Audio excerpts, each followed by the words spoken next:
அஸ்ஸலாமு அலைக்கும் ஃப்ரெண்ட்ஸ். இன்றைக்கி மட்டன் பிரியாணி எப்படி செய்கிறதுன்னு பார்க்கலாம். 1/2 கிலோ மட்டன் கழுவி வச்சுருக்கேன். அது கூட தயிர், எலுமிச்சை சாறு 2 ஸ்பூன்,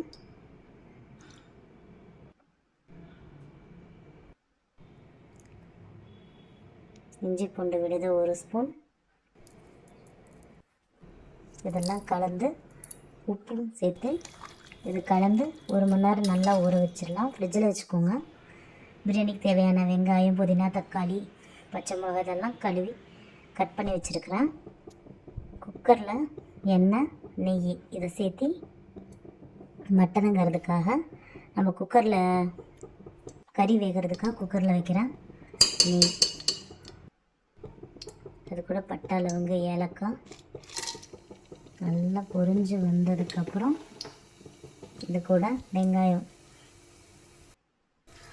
சேர்த்துக்கலாம். வெங்காயம் நல்லா வதங்கணும். லைட் ப்ரௌன் கலர் வந்ததுக்கப்புறம் இஞ்சி பூண்டு மசாலா 100 கிராம்,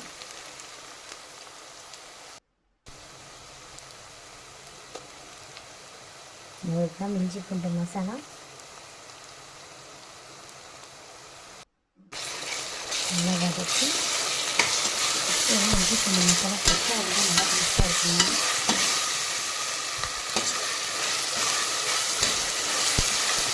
புதினா 1 கைப்பிடி, கொத்தமல்லி 2 கைப்பிடி,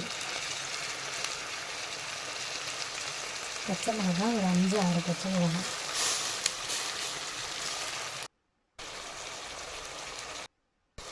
நல்லா வதக்கிட்டு தக்காளி கட் பண்ணியும் போடலாம். நான் அரைச்சி இது கூட சேர்த்துட்டேன். இந்த மாதிரி ட்ரை பண்ணி பாருங்கள், நல்லாயிருக்கும். மல்லித்தூள் 2 ஸ்பூன், மிளகாத்தூள் 1 ஸ்பூன், உப்பு நல்லா வதக்கிட்டு நம்ம மேரினேட் பண்ணியிருக்கிற அந்த மட்டனை இது கூட சேர்த்துடலாம். சேர்த்து ஒரு அரை டம்ளர் தண்ணி இதில் ஊற்றி குக்கரை லாக் பண்ணி ஒரு 3 விசில் 4 விசில் விட்டுக்கலாம். அதுக்கப்புறம் தனியாக ஒரு பாத்திரத்தில் அரிசிக்கு தேவையான தண்ணியை அளந்து வச்சுக்கிட்டேன். நான் குக்கரில் போட்ட பச்சை மிளகாய் எடுத்து இதில் சேர்த்துக்கிட்டேன். புதினா, கொத்தமல்லி இதில் கொஞ்சம் போட்டுக்கிட்டேன். அது கூட நெய்யும் போட்டிருக்கேன்.